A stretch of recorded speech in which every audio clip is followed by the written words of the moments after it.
afternoon.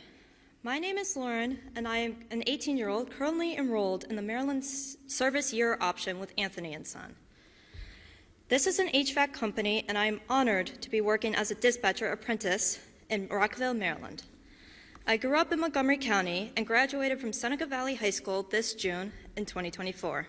It is currently the largest high school in the state of Maryland, and I earned an additional degree of International Baccalaureate Career-Related Program. For me so far, this program has given me the opportunity to help people and provide them the best service we can, and in the process, giving back to my local community. I enjoy meeting new people in my local area and other areas in the DMV. But so far, my favorite thing has been going on site to watch our techs and learning about the industry and HVAC. This is an amazing program that has given me and others a new direction and given people a push in the right direction. This is a revolutionary program that was created in the mind of Governor Wes Moore, and it truly gives people enrolled in the program an amazing job experience, professional development, money management, and other important skills. We could have not done this without Governor Wes Moore's vision and believing in all of us. For this, we are grateful. She has a strong commitment to supporting youth and young adults, and she is all about empowering us and being successful in our endeavors. She is committed to building strong relationships and ensuring all voices are heard. She is a trailblazer, thoughtful, inspirational, and she is our 49th Vice President. She is the true definition of service. And now, it is my honor to introduce the first woman to be elected Vice President of the United States, Kamala Harris.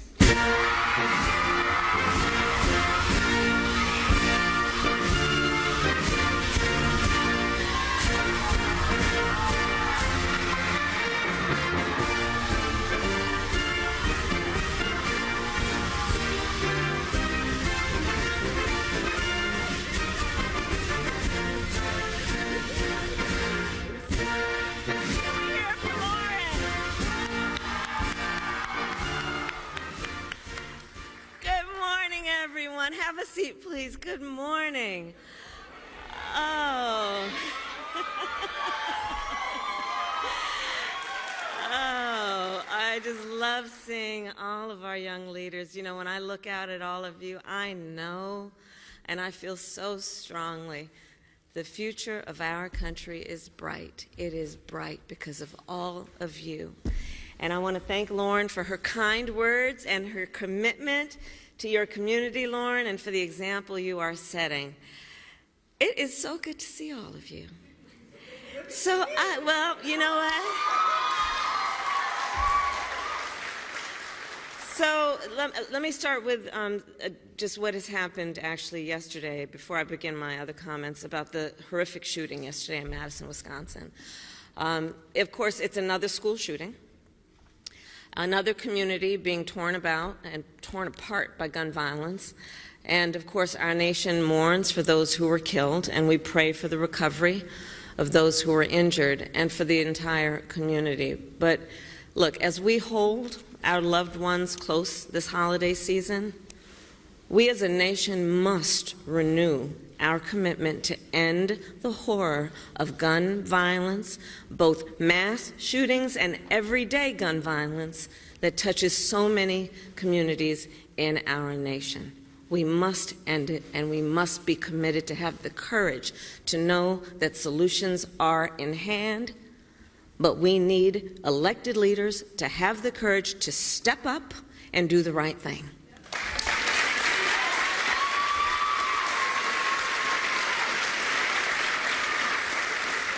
So with that, I will return to the reason we are here today. And I first want to thank all of the incredible leaders who are with us, including Governor Moore, my dear friend, your extraordinary Lieutenant Governor Miller, and someone I have worked with and known for so many years, your Senator-elect, also Brooks.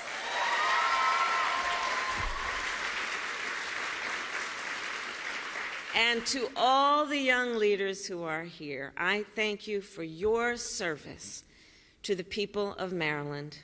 Because look, each one of you has decided to dedicate yourself to the work of service. the work of lifting up the condition of other people, people who often you may never meet. The work you do in service will affect people who, for the most part, will never know your names. But their lives, because of your work and your dedication, will forever be touched in a positive way. You know, I do believe that public service is a noble calling. It is noble work. And it is an expression of optimism, which is you know and believe, and it is being verified to each of you every day, that the work you do that can lift people up has effect. It matters. Your work is about the optimism that comes with knowing that one individual can make a difference in the lives of so many people. And God knows when you have a whole group like this doing it together, the impact you have on our nation and by extension the world. So today I came by to express my gratitude for the work you, like so many across our nation, have been doing to lift up our fellow American. And I am here to reaffirm our shared commitment to the work ahead. You know, over the past several weeks, since the election, I have received tens of thousands of letters from people across our nation, many of them young leaders, Americans from every walk of life, people of every age, race, faith, and political party.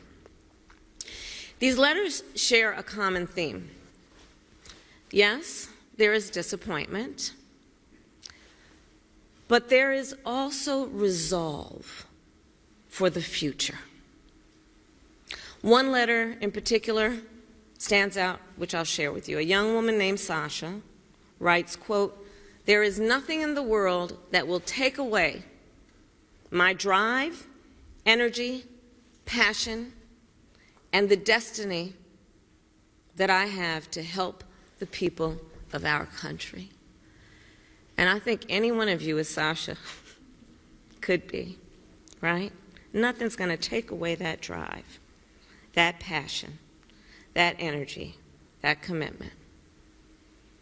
So Sasha, like all of you, inspire me. Young people who are rightly impatient for change. I love that about you. Impatient for change. Who will not let anyone or any circumstance defeat your spirit or your sense of purpose. You will not allow your spirit or your sense of purpose to be defeated. You who have, I think, by your actions adopted some advice my mother gave me a long time ago. She would say to me, "Kamala, don't just complain about what is wrong, do something about it. Make it right." That's a life you all are living. You reflect the best of the America I have seen, be it during the campaign, during my 4 years as vice president, and throughout my life.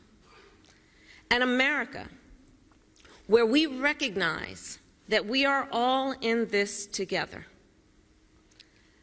that no matter our background, we share the same dreams, aspirations, and ambitions for ourselves and our family.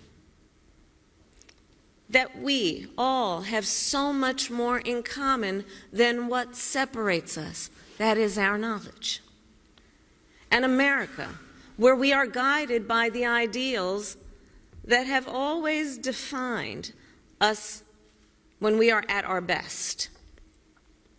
Dignity and decency, fairness, freedom, and opportunity for all. An America where we recognize that the true measure of the strength of a leader is not based on who you beat down, it's based on who you lift up.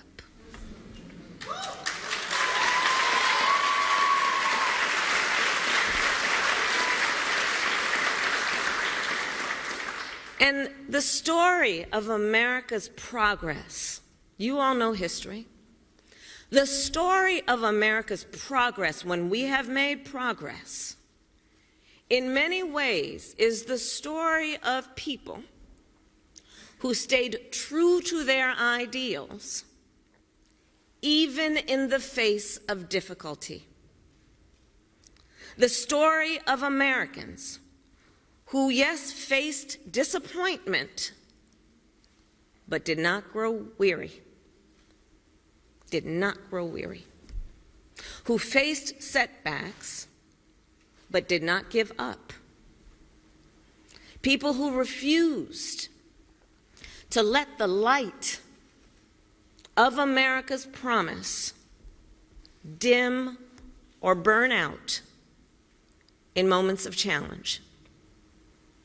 The movements for civil rights, women's rights, workers' rights, the United States of America itself would never have come to be if people had given up their cause after a court case or a battle or an election did not go their way.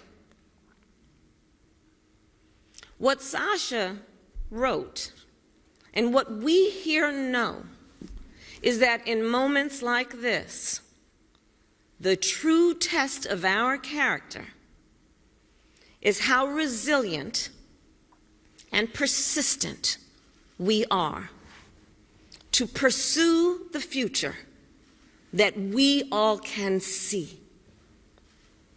The true test of our commitment is whether, in the face of an obstacle, do we throw up our hands or do we roll up our sleeves?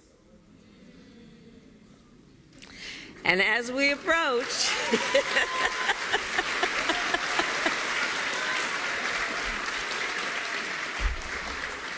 and as we then approach the end of this year, many people have come up to me telling me they feel tired, maybe even resigned. Folks who have said to me that they're not sure whether they have the strength, much less the desire, to stay in the fight. But let me be very clear. No one can walk away. No one can walk away. We must stay in the fight. Every one of us, including the fight for an economy that works, not just for those at the top, but for working people, for all Americans. The fight to make sure everyone has a fair shot to pursue their ambitions. The fight for our ideals, including the equality among us, the freedoms to which we are entitled, the dignity that we possess and is possessed by every one of us.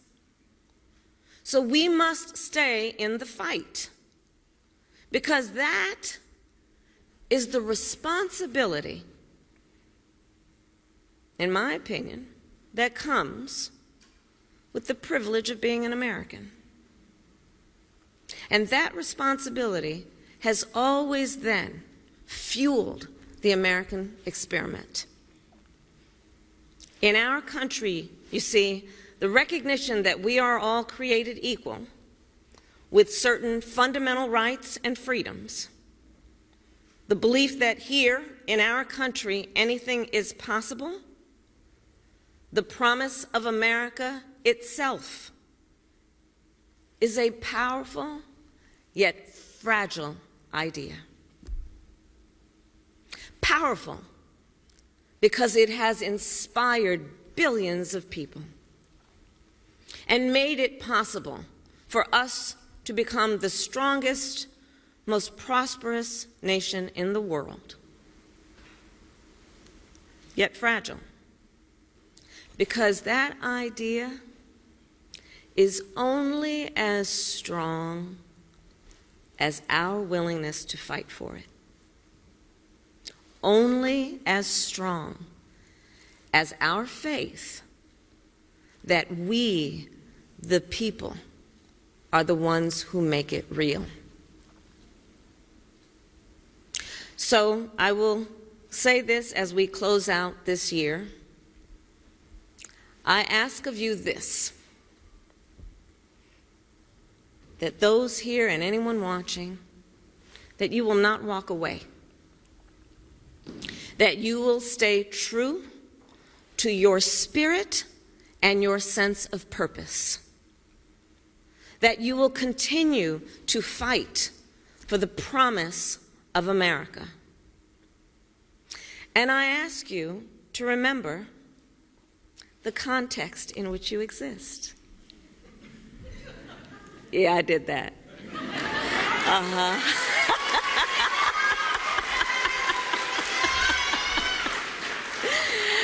I ask you to remember that this struggle is not new.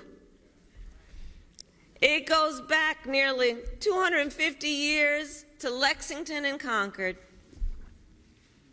Generation after generation, it has been driven by those who love our country, cherish its ideals, and refuse to sit passive while our ideals are under assault. And now this fight to keep the light of America's promise and to ensure it burns bright, well, this fight now, it continues with you. You are its heirs. We are its heirs. So I'll end with this. Get some rest over the holidays. Spend time with the people you love. You know, I believe family comes in many forms. There's family by blood and there's family by love. I urge you then, after you have had some rest, in fact, I challenge you to come back ready to chart our path to the future, chin up, shoulders back, forever impatient for change, and like Sasha, ready to summon your drive, your energy, your passion to help our fellow Americans and be ready to get back to work, fighting for opportunity and freedom, fighting for fairness and dignity, and fighting for this country we love and the future we share. God bless you, and God bless the United States of America.